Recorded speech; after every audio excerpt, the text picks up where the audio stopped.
Assalamualaikum warahmatullahi wabarakatuh. Hai Re, gimana kabarnya? Semoga selalu dalam keadaan sehat sehingga bisa beraktivitas seperti biasa. Tapi yang pasti tetap kalian harus patuhi protokol kesehatan. Jangan lupa gunakan masker, cuci tangan menggunakan sabun sesering mungkin supaya kita bisa terbebas dan tidak terkena oleh virus yang sedang in dan booming di luar sana. Tapi alhamdulillah setidaknya Surabaya saat ini sudah masuk ke dalam zona oranye.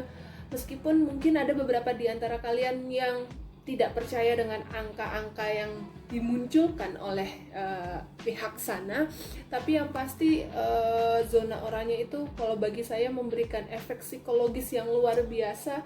Setidaknya saya merasa lebih aman dan nyaman pada hari ini kalau saya. Entah kalau kalian, kita kembalikan lagi. Yang pasti semoga kita semua selalu dalam keadaan sehat dan lindungan oleh Allah Subhanahu wa taala. Amin amin ya rabbal alamin. Oke, hari ini materi kita yang ketiga, saya akan menjelaskan mengenai brands dan stakeholder relationship. Jadi saya mencoba untuk menjelaskan ada kemudian bagaimana sih sebuah strategi marketing ini ada kaitannya antara sebuah merek dengan stakeholder atau relasi dengan stakeholder. Nah, siapakah stakeholder di sini? Tentu kita akan melihat dalam konteks kalau marketing, maka kita melihatnya adalah pada ranahnya konsumen, pada ranahnya adalah mereka pengguna produk, mereka adalah yang memiliki kaitannya penuh dengan produk tersebut. Saya mau ambil contoh nih.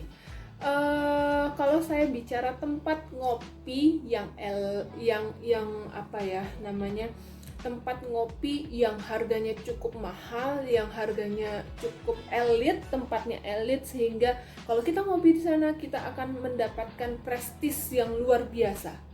Menurut kalian apa? Silahkan.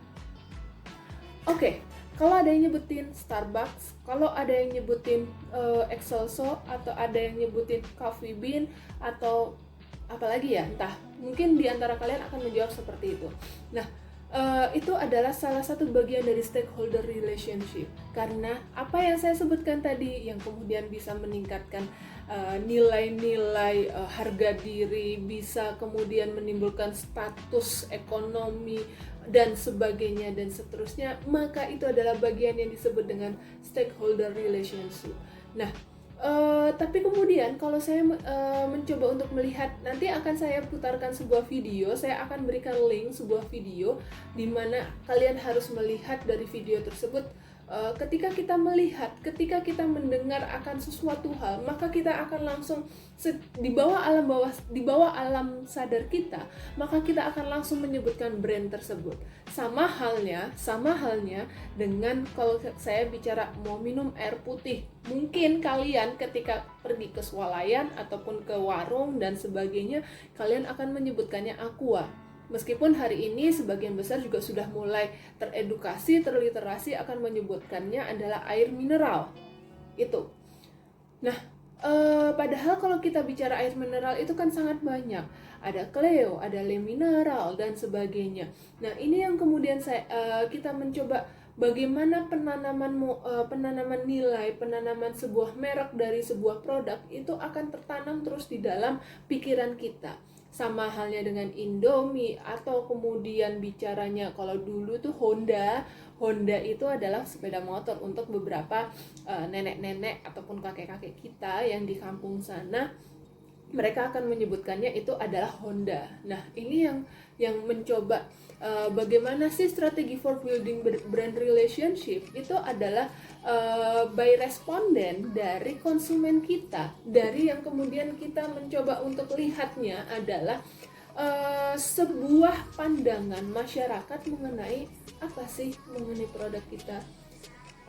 Ketika saya menjelaskan bagaimana Indomie sebagai mie instan yang ada di Indonesia, dan kemudian mereka sudah cukup mampu berdiri dan bertahan sekian tahun lamanya, tapi dalam kurun waktu 5-6 tahun terakhir mereka menciptakan varian rasa terbaru Indomie rasa Nusantara, maka mereka mencoba untuk mengakomodir bagaimana dari Sabang sampai Merauke keanekaragaman penduduk Indonesia hari ini. Nah, ketika kita mencoba untuk melihatnya soto Banjar, soto Lamongan, soto apalagi ya, soto Padang, soto Makassar dan sebagainya, Maka kita mencoba untuk melihat makanan-makanan khas dari wilayah tersebut itu berdasarkan dari survei. Kemudian kita mencoba untuk melihatnya juga adalah bagaimana brand dan building brand relationship ini juga berkaitan dengan look good, feel good dari sebuah produk. Maksudnya bagaimana? Look good, feel good. Artinya sesuatu hal yang tampak indah, sesuatu hal yang tampak bagus, maka akan dirasakan pula menjadi lebih indah. Akan menjadi lebih sesuatu hal yang menarik, sesuatu hal yang berbeda dan sebagainya. Saya jadi ingat sekali ketika Baba Raffi pertama kali muncul, mereka memiliki pasar, mendobrak pasar yang begitu bombastis sekali pada waktu itu. Siapa sih yang pernah makan kebab sebelum adanya Baba Raffi? Saya yakin di antara kalian semua mungkin hitungannya ada 1 atau 2 orang saja. Tapi kalau saya bicara pasca Baba Raffi kemudian membooming menusantara dan kemudian outletnya ada di mana-mana, siapa hari ini yang tidak pernah makan kebab? Nah, ini yang saya maksudkan adalah bagaimana sebuah pemahaman dari produk, maka kita mencoba melihatnya makanan kebab ini adalah makanan yang apa, seperti apa, dari mana dan sebagainya. Itu yang coba dibrandingkan oleh Baba Raffi pada saat itu. Baba Raffi kan nama orangnya ya, kebetulan ayahnya Raffi kalau tidak salah sih, dari sejarah yang sempat saya pelajari kurang lebih seperti itu.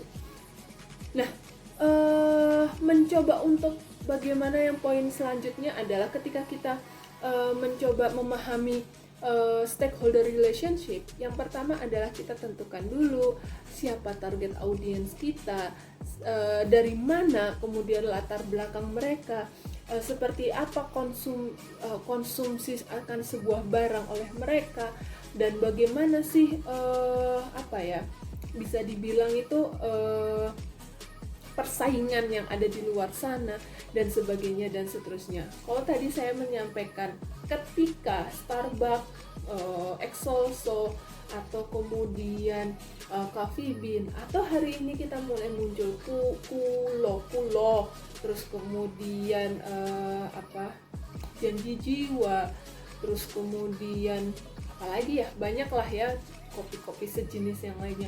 Maka mereka punya pasarnya sendiri-sendiri. Ketika kita melihat ada banyak sekali pasar yang kemudian membuka peluang industri usaha kopi saja, maka kita mencoba untuk melihatnya apa kreatif strategi mereka hari ini. Nah, ini yang benar-benar ketika kita mencoba membangun brand membangun merek, itu benar-benar kita harus melihat siapa target audiens kita. Kalau dari video yang nantinya akan kalian lihat dari Dunkin Donut, maka kalian akan melihat bagaimana sih di Korea itu mereka menanam brand Dunkin Donut itu begitu luar biasa sekali, bahkan sampai memunculkan aroma di dalam angkutan transportasi publik, bahkan kemudian brand-brand mereka itu logo-logo mereka dimunculkan, terus kemudian audionya juga diingat-ingat dikeluarkan terus-menerus di transportasi publik, yang sehingga ketika mereka sedang menaiki transportasi publik tersebut, mereka akan mengingat produknya Dunkin Donut. Itu yang kemudian saya sampaikan pada message delivery-nya. Nah, hari ini kita mencoba untuk melihatnya adalah hal-hal yang seperti itu. Apa sih makna dari sebuah merek? Makna dari sebuah merek itu adalah lebih dari sekedar produk, lebih dari sekedar lebih dari sekedar barangnya itu sendiri. Saya ambil contoh, misalkan HP ini. Maka merek ini kebetulan mereknya adalah Samsung gitu kan. Nah, bukan hanya sekedar HP Samsung saja gitu kan, bukan hanya sekedar bagaimana kemudian Samsung memiliki sebuah penanaman nilai yang dia sebagai ponsel, tetapi kita akan melihatnya apa sih yang kalian kenal dari Samsung, apa sih yang kalian nilai dari Samsung. Dan kemudian hari ini ketika saya memegang HP iPhone gitu kan, apa sih yang membedakan antara Samsung dengan iPhone? Itu yang benar-benar harus kalian pahami. Artinya masing-masing kalian pun akan menilai produk ini yang berbeda-beda. Akan tetapi secara garis besar adalah sama. Atau kemudian saya misalkan ini adalah Vivo dan yang kemudian ini adalah katakan Xiaomi. Kalian pasti akan memiliki memiliki nilai, memiliki penilaian yang berbeda dari Vivo dan juga dari Xiaomi. Nah, itu yang coba harus kalian lihat. Dan sama halnya coba kalau saya menggambarkan adalah antara Indomie dengan mie sedap, atau kemudian antara Yamaha dengan Honda, atau kemudian antara Sony dengan Panasonic misalkan. Nah, ini yang kita mencoba membandingkan antara berbagai produk. Mereka pasti punya brandnya masing-masing. Telkomsel dengan XL ataupun Indosat, silahkan kalian nilai sendiri. Nah, ketika kita mencoba untuk membangun brand, membangun nilai, maka kita akan melihat produk dan company-nya. Sama halnya dulu ketika semester 1 saya menjelaskan Unilever, kenapa mereka jarang sekali mencantumkan logo Unilever yang begitu besar, tetapi kita akan melihatnya logo yang kecil dan itu bagian dari Unilever, dari produk mereka. Maka kita akan melihat bagaimana produk Unilever itu tertanam dalam sebuah produk-produknya mereka. Kita bisa lihat ada berapa banyak produk Unilever di luar sana. Nah, ini yang saya coba sampaikan lagi. Brand itu adalah perception kita. Brand itu adalah clue yang akan langsung muncul ketika kita mencoba mengingat, ketika kita mencoba untuk menyebutkan, menilai, dan kemudian kita mencoba untuk mempersepsikan dari sebuah produk tersebut, dari sebuah brand. Yang tadi saya sebutkan, apa yang akan kalian sebutkan, apa yang akan kalian nilai dari logo ini, atau kemudian apa yang akan kalian sebutkan ketika kalian melihat produknya Samsung. Karena apa?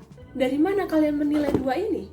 Dari mana kalian mencoba bisa memahami dari dua produk ini? Yang pertama, dari pengalaman. Yang kedua, bisa jadi yang pengalaman ini bisa jadi kalian pernah menggunakan misalkan, atau kemudian kalian orang-orang sekitar kalian yang pernah menggunakan, atau kemudian pengetahuan, informasi yang sebagainya. Itu yang salah satunya. Brand itu adalah persepsi kita. Selanjutnya, people buy product whose benefits satisfy this need. Nah, artinya kita mencoba untuk orang itu membeli barang sesuai dengan kepuasan yang mereka butuhkan hari ini. Kenapa saya menggunakan iPhone? Atau kenapa saya menggunakan Samsung? Masing-masing orang itu punya. Saya tidak bicara harga ya, artinya saya mampunya beli Xiaomi bu, saya mampunya beli Vivo bu, bukan.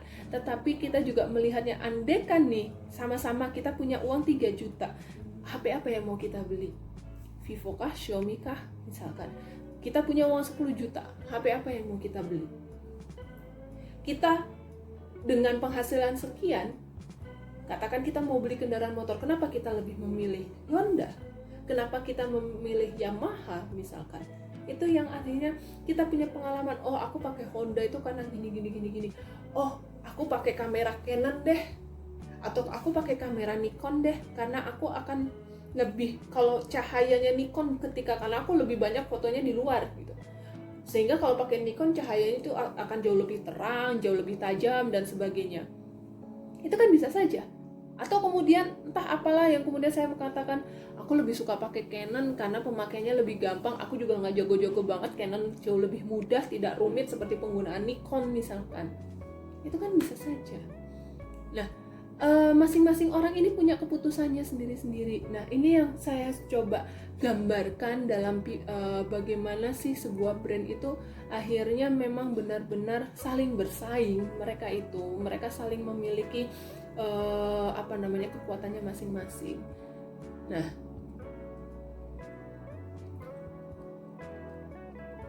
Sampai di sini saya akan mencoba untuk menjelaskan secara sederhana terlebih dahulu. Nanti silahkan nanti kita akan berdiskusi lagi tentang materi membangun brand dari sebuah produk gitu kan. Yang pasti kita akan berdiskusi menurut kalian nih. Silahkan kalian diskusikan, nanti kita akan bagikan di dalam kalian sharekan di dalam Google Classroom kalian. Kira-kira nih dari 3 produk, katakan dari kamera, terus kemudian kamera ada Canon dan Nikon saja misalkan, terus kemudian dari HP ada Xiaomi, terus ada Lenovo katakan, terus kemudian yang produk ketiga adalah dari kendaraan bermotor. Kenapa menggunakan Yamaha, kenapa menggunakan Honda. Silahkan kalian diskusikan dari 3 produk tersebut, kira-kira nih bagaimana perbedaan penilaian kalian masing-masing terhadap 3 produk tersebut. Yang saya harapkan nanti kalian bisa mengungkapkannya dalam bentuk ulasan-ulasan persepsi kalian mengenai produk-produk tersebut. Saya tunggu hari ini juga, paling tidak ini menjadi salah satu media diskusi kita meskipun kita hanya bertemu melalui media virtual. Sekali lagi terima kasih, jangan lupa untuk like, subscribe, and comment biar saya seperti YouTuber yang ada di luar sana. Mohon maaf apabila ada kesalahan. Kita akan bertemu lagi di dalam media virtual yang lainnya. Terima kasih. Sampai jumpa. Stay safe, stay healthy. Wassalamualaikum warahmatullahi wabarakatuh. Bye-bye.